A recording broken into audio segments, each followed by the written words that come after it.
A keni nxjerrë ndonjë herë atë lidhje të thellë që refuzon të zhduket, pavarësisht lutjeve tuaja me të sinqerta.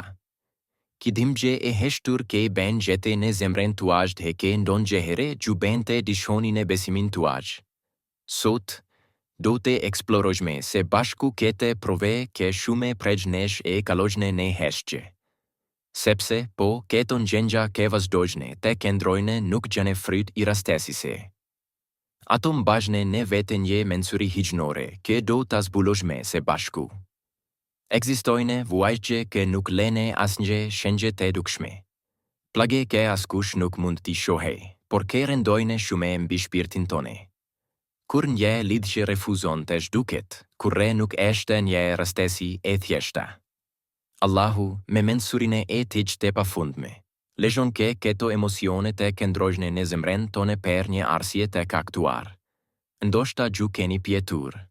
Pse, pavarësisht netjeve të mia në lutje, zemra ime ende ngjitet pas kësaj persone. I gjithë me shirshmi në kushton në Kur'an. Allahu nuk ngarkon asken mendje barre me të madhese ajo që mund të mbajë. Sura Al-Baqara do dalso çotasi.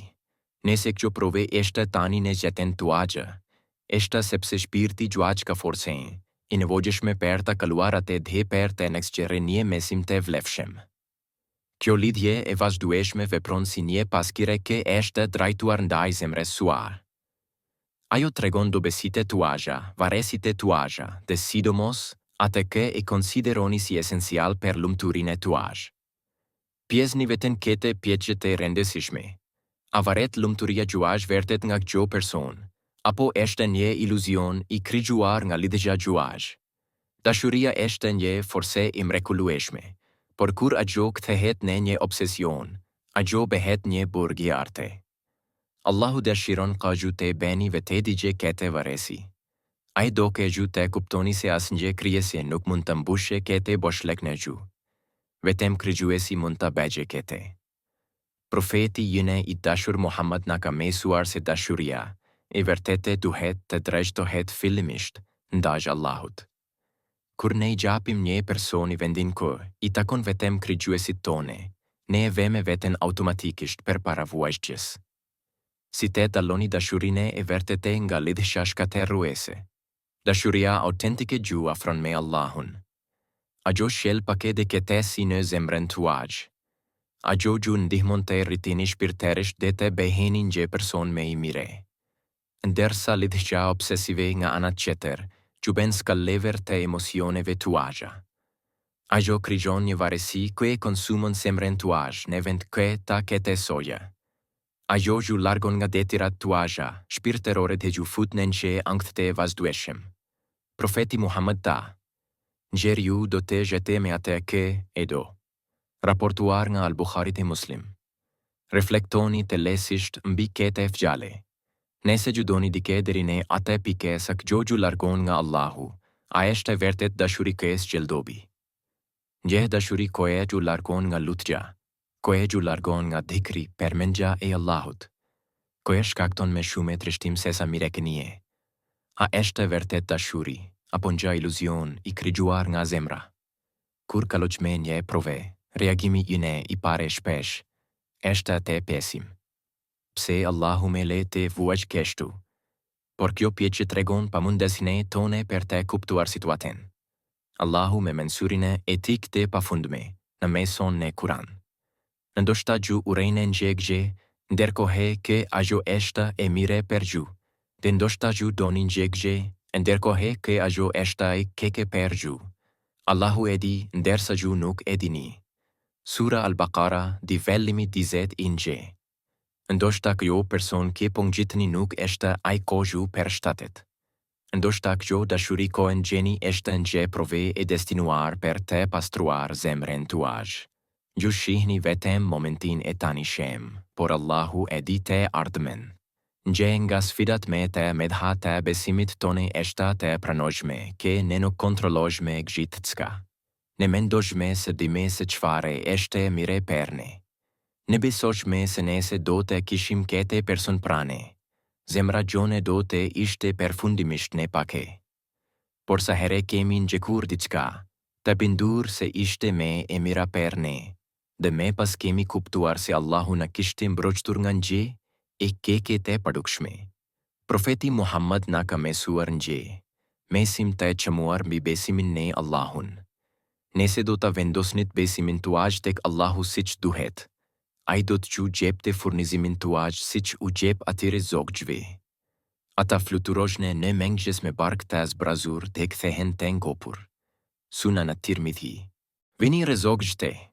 Ata nuk kalojnë kohen e tyre duke u shkëtesuar për ushkimin e tyre. Ata fluturojnë me besim, duke e ditur se Allahu do të sigurojë nevojat e tyre.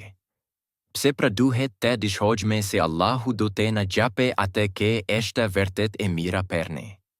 Të besosh te Allahu nuk do të thotë të hekesh dore nga gjengja tuaja të ditës për natën. Kjo do të thotë të pranoni se plani i tegje është me i miri se plani ine, edhe nëse ende nuk e kuptojmë. Kur duam dike deri ne atë pike sa mendojmë vetëm për të. Derisa mungesa e hiç na konsumon. Duhet të bëjmë këtë pjeqet e rëndësishme. A i kam dhene këta është personin gjeven që i takon vetëm Allahut. Sepse në këtë shete. Duk gjë që është e lidhur me këtë botë është e përkohshme. Ajo që është e përhershme. Ajo që këtë son vërtet, është dashuria për Allahun. Ata ka besuan dhe zemrat, e tyre gjejnë këtë si në përmendjen e Allahut. A nuk është valle me përmendjen e Allahut ka zemrat këta sohen. Sura Ar-Ra'd 13:28. Dashuria e vërtete. Ajo që nuk dëmton, ajo që nuk shkakton vajgje, është dashuria për Allahun. Kur zemra juaj është e lidhur me ta, asgjë dhe askush nuk mund ta thjegje atë. Në shpesh kemi këtë iluzion se një njeri mund të mbushe një bosh laknene, se nëse këgjo person do të na donte, gjithçka do të shkonte me mire. Por kjo është një gabim. Asnjë njeri nuk është i përsosur, asnjë dashuri tokësore nuk është absolut. Si të sheroheni nga një lidhje që vazhdon të këndrojë. Zgjidhja nuk është të ndaloni se dashuruari, por të riorientoni dashurinë tuaj drejt Allahut. Shumoni lutjet dhe dikrin tuaj. Sa më shumë të flisni me Allahun, aq më shumë ai do të mbushe zemrën tuaj. Kthehuni tek Kurani. Ai është nga shërim, ai ju kujton se çdo gjë që po kaloni është e përkohshme dhe se Allahu ka përgatitur diçka shumë më të mire për ju. Kërkoni nga Allahu të pastrojë zemrën tuaj. Ai është drejtës i zemrave. Nëse i kërkoni sinqerisht nga ai që të zëvendësojë këtë lidhje me dashurinë e tij, ai do ta bëjë atë. Dhe kushdo që beson te Allahu, ai mjafton për ta. Sura At-Talaq 73. Një nga sfidat me të vështira në këtë jetë është të pranojmë që disa gjëra nuk janë të destinuara për ne. Ne kapemi pas të njerëzve, pas ngjëngjave në ndonjë herë me dëshpërim. Dhe kur realiteti nuk përputet me pritshmëritë tona, ne ndjejmë një dhimbje të thellë. Por nëse do të kuptonim vërtet mensurinë e Allahut, do të dimë se asgjë nuk na shpëton pa arsye. Profeti Muhammad tha: Dise ajo që të ka munguar nuk ishte e destinuar për ti. Dhe ajo që të ka arritur nuk mund të mungonte. Sunan at-Tirmidhi. Nëse Allahu ka vendosur të heke dike nga gjeta juaj ose të mos realizojë një dëshire të zjarrte që keni, nuk është një refuzim por një mbrojtje. Ndoshta ajo që dëshironi do të shkaktonte më shumë vajgje se sa mund të imagjinoni. Ndoshta Allahu dëshiron të ju jape diçka shumë më të mire. Velle zerde motra, zemra juaj është e çmuar. Ajo nuk është krijuar për tutje nga ky bote, por për të gjetur pak e ne kushtimin i Allahut. Nëse Allahu po ju bën të kaloni këtë prove, është për të ju bërë me të forte, me të mensyr dhe me të afert me të. Beni këtë lutje me mua.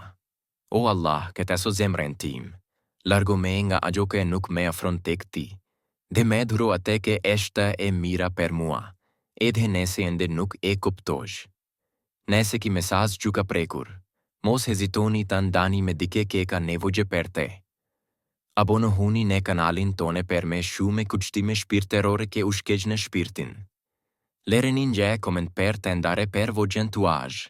Dëshmia juaj mund të jetë drita që dikush ka nevojë sot. Kofte Allahu ju bekoni dhe ju udhëzojë. Assalamu alaikum wa rahmatullah.